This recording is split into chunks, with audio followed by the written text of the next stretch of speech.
Welcome to our talk, AR Game Design 101. So what's this talk about? Well, here at Niantic, we've spent the last several years working on AR, and we've had the chance to have several billion unique AR sessions, and we've learned a few lessons along the way. So first up, we're going to cover some AR game design principles, tips and tricks we've learned. After that, we're going to talk about prototyping in AR, and finally, we're going to touch on playing AR in the real world. But first, who are we? So I'm Laura. I'm a game designer here at Niantic. I primarily work on Pokemon Go. I've been the lead game designer on AR features like Go Snapshot, Buddy Adventures, and Buddy Adventures with multiplayer. And I am so excited to introduce you to one of my favorite coworkers, Kirsten. Thanks, Laura. Hi, everyone. My name is Kirsten. I'm a senior software engineer at Niantic. I've been at Niantic a little bit over 3 years, and I worked on Pokemon Go for 2.5. While on Pokemon Go, I was the tech lead for Friends, Gifting, Trading, and the Go Snapshot feature. So before we get into the talk, I want to tell you a little bit about Niantic. Niantic started within Google in 2011, and since then, we've launched a variety of applications that use augmented reality to make the real world a more interesting place. Our mission at Niantic is to encourage people to explore, exercise, and have real-world social interactions. And we achieve this by creating fun, real-world experiences around points of interest and other mapping information. Then we support that with meaningful in-game social and visual AR experiences.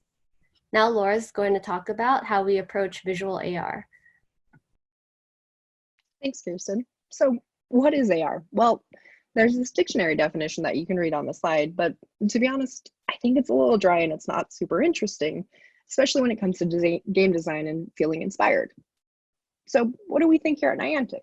Well, we believe that AR is more than just the technology. We think it has the ability to get people to move and that it can transform the mundane into something amazing. So as a game designer, where do you even start? Well, here's a couple of tips. First, it's important to remember that AR can let you create experiences that are impossible to recreate in just digital space. It allows you to interact with the real world in a new and interesting way. As a game designer, it allows you to make physical locations matter to the experience. And as you can see in this video, it also lets your player actually be a part of the experience. That's not an avatar opening the door, that's the actual player. So it also lets you create new challenges and puzzles that get the player up and moving.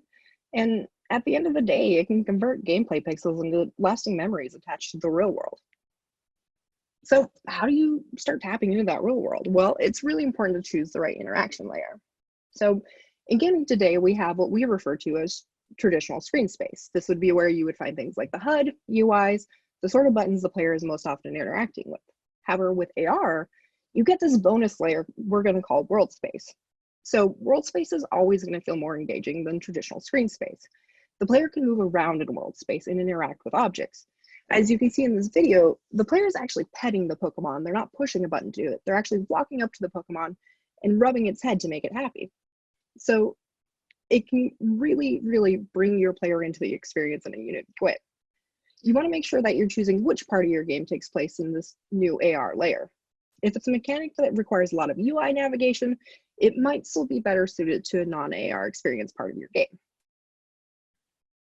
So visual details really matter in AR. To create genuine AR experiences, it's not enough to simply overlay your digital assets over a live camera feed. You want to think about things like shadows, lighting, ground planes, depth, and scale.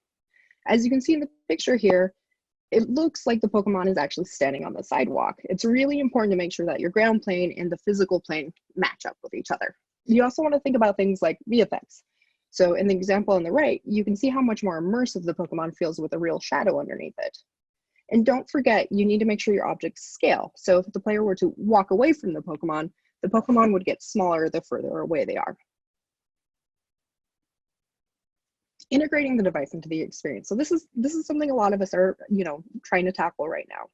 We know AR is going to keep changing and evolving, and we can't wait to see where the future leads. But right now, for today, you're probably going to be designing your AR experiences on a phone or tablet. And it can be really easy for that phone to feel like it's in the way of the player's experience. They can feel like it's blocking their view of this beautiful AR world you've created for them. We recommend making the device a part of the game design experience. Some examples of this include making it a camera they're taking pictures with, maybe it's a periscope they're using to see something specific, or a decoder they're using to help solve a clue. So another thing that can be really easy to overlook when we're sitting at our desks all day is ergonomics, which you should remember when you're sitting too, but it's very important when you're asking your player to walk around. So I know what you're thinking. I use my phone all day. What's the big deal? But remember, when you're using your phone on a regular basis, you're probably holding it close to your body, and maybe you're resting your arm on a desk or a couch. When you're asking your players to use AR, you're more than likely going to be asking them to hold their phone out at arm's length. So remember that augmented reality on phones comes with a real and serious risk of physical fatigue to your players. We recommend keeping your AR session short. We find the sweet spot to be between 30 seconds and 2 minutes. And then in between those sessions, we recommend what we call active resting periods. So this is when you would switch back to traditional screen space and do some of those gameplay experiences that do require more heavy UI and button engagements. So for those of us who've been working in AR for a while, AR might feel like old hat. It might feel like something everyone should already be on board with. However, AR is still pretty new for a lot of people, and especially for players using your products. Make sure you walk them into the experience with something they're already familiar with. For us, we went with photo taking. We figured it was something that almost everyone does every day with their phones already, whether it's taking a picture of their pet, family members, or the occasional selfie. Start your players with an experience that they are already familiar with on some level, so that the newest element can be the AR piece that they're learning. On that note, make sure that the first few times your players interacting with your AR experience that they have really clear and easy to understand instructions.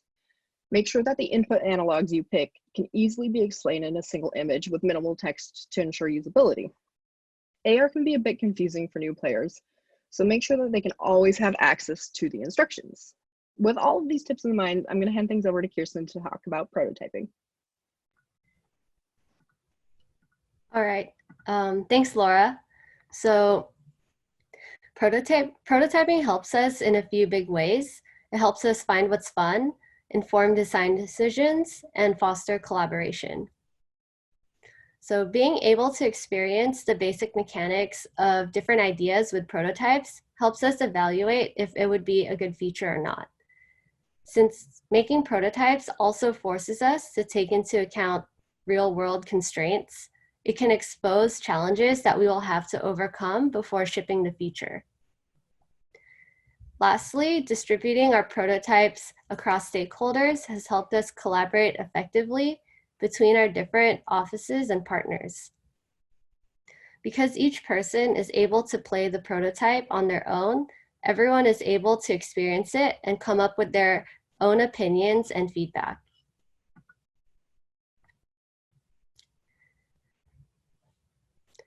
Okay, so this video is of a hackathon project that we worked on late in 2018. Around that time, our AR platform team had a new version of their API that we wanted to use. And there were a lot of different AR ideas, and the team wasn't sure which would be the most impactful to actually try to build. As old school Pokemon fans, Laura and I really wanted a way to take pictures of our Pokemon in the real world. So we created this prototype with some of our other teammates to share with the company. Many people ended up having a lot of fun with it, so we were able to put together a team to work on the Go Snapshot feature, which was our single player AR photo taking experience. It also kicked off plans for our multiplayer AR buddy feature that the team just launched this past December.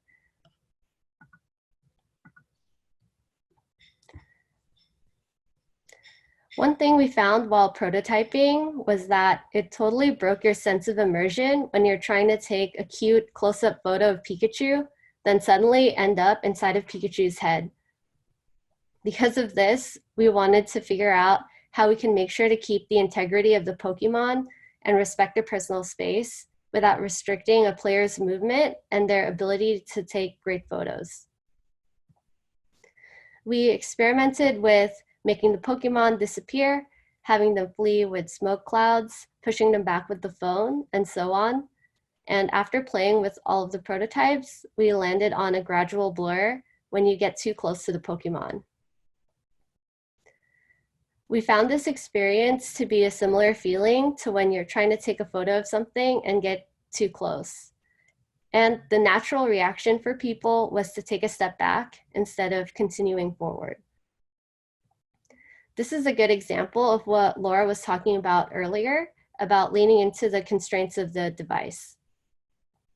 This design was also lightweight enough to not disrupt the photo taking experience, since the Pokemon's position was not altered at all. Each prototype that we worked on was created with the goal of answering a question and shared amongst the team and partners. They ultimately helped us work effectively across offices, teams, and stakeholders. And we were able to make quick, informed decisions and ship Go Snapshot in less than 4 months. The prototypes also helped solidify the value of immersion details, since the team could easily try out and feel the difference they made on how real and alive the Pokemon felt. The importance of things like shadows, Pokemon reacting to the player, their size compared to other objects, and preventing clipping was really made obvious by the prototypes and allowed us to build consensus around them and prioritize those features during the development process. Okay, before I hand it back to Laura, I have a few quick tips that helped us during development. The first is to create a mock environment that you can use to test the general flow and gameplay. Getting builds on device and then syncing and finding planes takes a lot of time. So having a mock environment let us focus on the gameplay first and iterate quickly. We only had to create device builds when we felt ready to test something we were happy with. The next is to remember that not all devices are capable of good AR experiences. We want our games to be accessible and playable by everybody, so we always make sure to think about how we can provide a similar feature and benefits to players with lower-end devices. In addition, even high-end devices have their limits, so you want to make sure that your AR experience feels good on as many devices as possible. Okay, thanks for listening. Back to Laura. Thanks, Kirsten. We have a couple more tips we wanted to share about making an AR experience in the real world. So one thing we like to remember is that AR is not VR. VR is amazing and can transport the player to entirely new worlds. However, with the kind of AR we're discussing, we're talking about augmenting the player's real world. So you know what else is out there in the real world? Other people. And those people may not be using your AR experience yet. If others are unsure of what's happening, it can put pressure on everyone. If your player is feeling socially stressed, they might be less likely to use your app. So, a couple of tips to make AR comfortable for your player and those around them. We recommend keeping your player moving as much as possible. Make them really active and make it clear that they're doing an activity. In that same vein, we recommend having the active gestures with their phone so it's really clear they're doing some sort of game on their device. And if they do need to pause to take a picture, for example, we recommend having assets where they focus on the ground or the sky, and they're less likely to be focused on faces. Another thing to remember out in the real world is that multitasking can be really hard. It can be hard enough to navigate the world as it is, never mind with an additional AR layer. While that AR layer can enhance their experience in the real world, you want to make sure that it's in a way that encourages safe and thoughtful behavior. The world's not flat. There are lots of gradients everywhere. So you want to make sure you're designing experiences that encourage the player to pay attention to their surroundings. Some ways to do this include giving the players time and space to comfortably play while staying aware of their surroundings. Make sure the player feels like they can momentarily pause and look up from their device, and that the game will still be waiting for them when they look back. And finally, we recommend avoiding encouraging risky behavior by not including things like time mechanics, which could put pressure on the player to rush. So in summary, we talked about designing for the real world, making sure that you're picking the right interaction layer for your experience, the importance of visual details in AR, integrating the device into your experience so it feels like a natural fit, ergonomics and how important it is to take that into consideration with your design. And don't forget AR onboarding and making sure that your player understands the experience they're about to have and how to participate in it. And don't forget, AR is not currently the social norm, even if we're going to get there soon.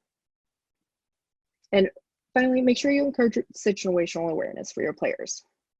And with all of that in mind, make sure you're prototyping everything so that it's as good and polished for your players as possible. In summary, AR is an incredibly powerful tool for game designers that allows you to create a wholly unique experience.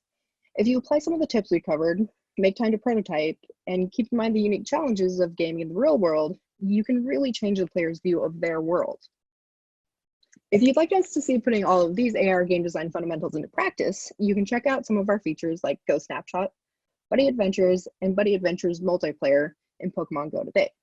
We hope we've imparted a few of the lessons we've learned throughout our own efforts, and we can't wait to see what the future holds for all of us. Thank you so much for watching our talk today. We also wanted to give a shout out to our amazing coworkers who helped put this presentation together today. Just like any part of game development, it was truly a team effort. If you'd like to learn more about Niantic, please visit us at our website. And keep creating amazing games and AR experiences, and we'll meet you out there.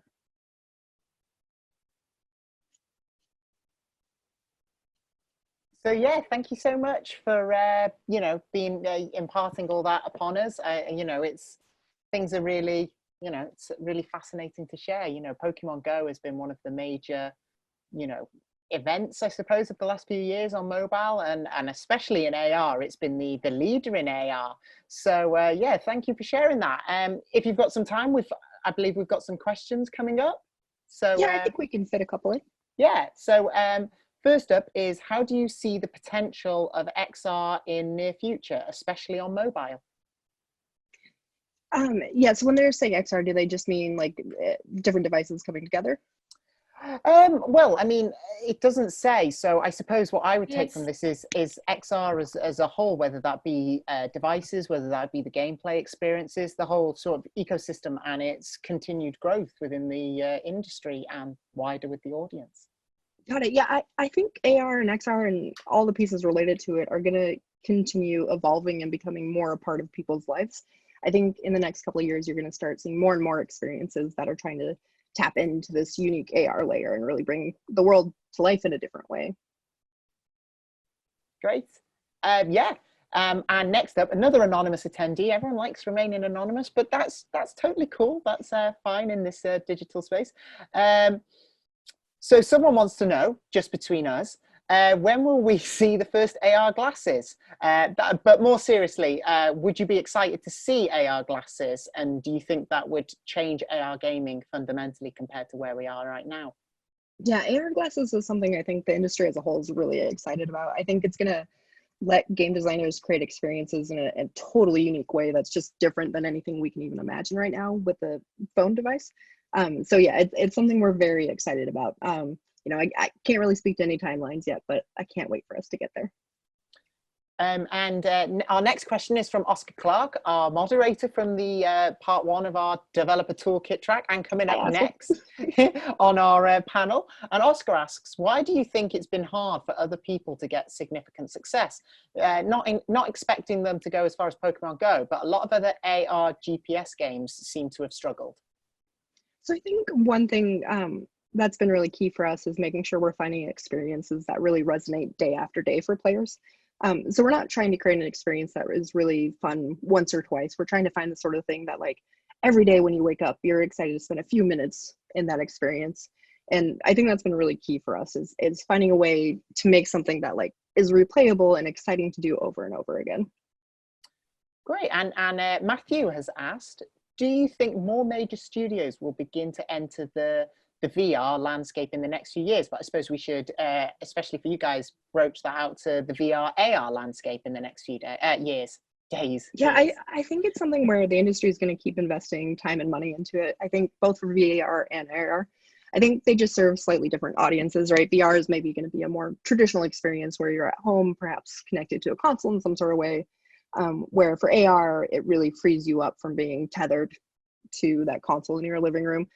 So I think games are going to invest. I can even see other technology companies looking and investing and using the technology to modify your everyday life.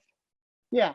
I mean, that's got us through all of these questions, but I'm going to give some people just a, a little bit more time to answer, so ask some questions, because I've got a question of my own, if that's all right. Sure. And I just wondered, obviously one of the core elements to AR is immersion. So how hard have you guys found it, especially when developing Pokemon, such a treasured IP? How hard has it been to find that balance between immersion and the sort of what we would consider traditional gameplay elements when developing? Yeah, I think Kirsten's section on prototyping was really key for us to find that balance. There were things going into our first couple of AR attempts where we didn't know how long an AR session could be. We didn't know, how different a Pokemon would feel with a shadow underneath it. And people make fun of me because I stress shadows all the time, but like when the day we added the shadows underneath the Pokemon, it's like the entire experience changed, right? It went from feeling like this was just sort of a digital experience and that I could happen to see the sidewalk to like, oh my gosh, the Pokemon, it's there. This is real. We've made real Pokemon. So I think the best advice I can have for finding that balance is really take the time to prototype and keep trying different things until you strike that right balance. So I suppose there is, in this case, an awful lot of, different work. It's not necessarily more or less. It's just very different work that goes into that prototyping. Because as you say, you've got to think of, not just people and the environment, but I suppose, as I saw with you, with the different Pokemon you were displaying, you've also got to think of different sizes of Pokemon. Some of them are a lot bigger, some of them are a lot smaller, so yeah, I mean, I could talk about Pokemon for now until infinity. I'm such a big fan. I've even got my little Pikachu with me, so there you go. Cute. So cute. We've got another question. Do you see an age limit for AR games? For example, the age range of players in Pokemon Go. Has there been a widespread, or do we see, a sort of more closed range in AR games? So we're really fortunate with Pokemon that it has such a broad appeal. It's really a kind of game that appeals to people of all ages, and there's a lot of us that grew up when we were kids playing it and still really love it as adults. So it's definitely the sort of game that has a pretty wide reach. I think AR right now is probably most exciting for adults and teenagers who are like more aware of the technology, but I do think moving forward that there's going to be some really great uses of AR to help improve everybody's life, including kids and elders, all the whole spectrum. But yeah, so right now I would say mostly young adults are getting really into it, but I think that's going to expand really soon. Yeah, and Oscar's asked another question, which I think is a really, really interesting question. And I know as a player that Pokemon Go has been doing specific things around this question. Do you think the COVID-19 coronavirus situation, it changes how we think about GPS experiences? And and not to take some of your answer, but I know that you guys at Pokemon Go did things with the lures and bringing the Pokemon to you since you can't go out. But yeah, do you think that's changing how we think and troubleshoot these GPS and AR experiences? Yeah, I actually think it's something that really applies across the industry too. While this is like a really specific example, it's been a really good reminder, I think, for everybody that you've got to stay really in touch with what's happening outside of your studio, right? You need to stay in touch with real world events and where your players at and the experiences they're having. And it's really important to have a team that can adapt quickly, especially with a live service game. So we've been really fortunate. We work with some really brilliant people who are working so hard right now to adapt to the current circumstances and to make sure that, we have a really good runway for the remainder of this. And then, we have a plan for when this is over and we're ready to get back to a little more normalcy. But yeah, I think it's something that the entire industry can take a look at and remember that, it's not just about the plans you laid out on paper. You've got to be able to react to the real world. Exactly. I mean, look at us all here in a digital conference. Exactly. Like what you have been able to do for the conference has been incredible. Oh, well, thank you. I think it's a team effort here in the industry. It's an industry effort, isn't it, to keep us all going. So thank you for being here. I must say that I hope if you've got another couple more minutes, we've got a few more questions that have come in. Unsurprisingly popular talk with a lot of questions. So if you can spare us a couple more minutes, it'd be great to dive into one. I think we've got time for maybe one or two more. One or two more, great. So next up is Dan, who says, other than Pokemon Go, there doesn't seem to have been any other AR games that have really, broached that sort of global sphere. Do you think there's any reason for that? I think it's just a space that the industry is still trying to figure out. It's relatively new, and when Pokemon came out, it was like this big new concept that I think people are still trying to wrap their heads around and figure out the right way to utilize. So I think it's just a newer space that people are still working on expanding into. Yeah, there's a few more things, but I think some of them are maybe a lot easier. This next one is probably our last sort of meaty question. But when developing AR games and experiences, how important are having features or an infrastructure that is social? Solo experiences are easier to develop, but for AR, is the open world and the GPS a necessity? So I think, as we know, just across the industry, social tends to make games more engaging and more interesting for players. So I think whenever possible, social is really great. I would definitely recommend, if you're making your first foray into AR, though, starting with a single player experience and make sure that really works and really shines. And then once you feel like you've really gotten that foundation, expand into social. But that making sure that the individual experience is really well polished is really key before you start bringing others into the experience. And I think, I know we said one or two, but I think this last one's just a really short and interesting one. So we will ask Hannah's final question is, did you guys expect Pokemon Go to be as successful as it ended up being at Niantic? I mean, I know you knew you had a big brand, but did you expect it to be this popular? I don't know if this is the kind of thing anyone in the world can ever expect. I know there's a couple other key franchises and games like World of Warcraft, for example. Like I'm you can have expectations, and then when something hits as big as it did, it was really overwhelming and amazing. And it's been amazing too, as the years have moved on, to see how much people still love it and how excited they are to play it. And it just means a lot to us how much everyone cares about the game. Oh, well, thank you. And yeah, no, obviously it means a lot to all of our attendees here, and everyone seems to have really enjoyed the talk. And, I'm glad we got the Q&A going as well, with quite a lot of really good questions. So, thank you, Kirsten and Laura. Thank you, both of you. It was a really excellent talk. And, I know this is a little bit different, but yeah, thank you so much for sharing all of your, expertise and information, especially for someone like me, a self-proclaimed Pokemaniac. I very much enjoyed that talk. Yeah, thank you so much. It was a lot of fun. Oh, no, thank you so much.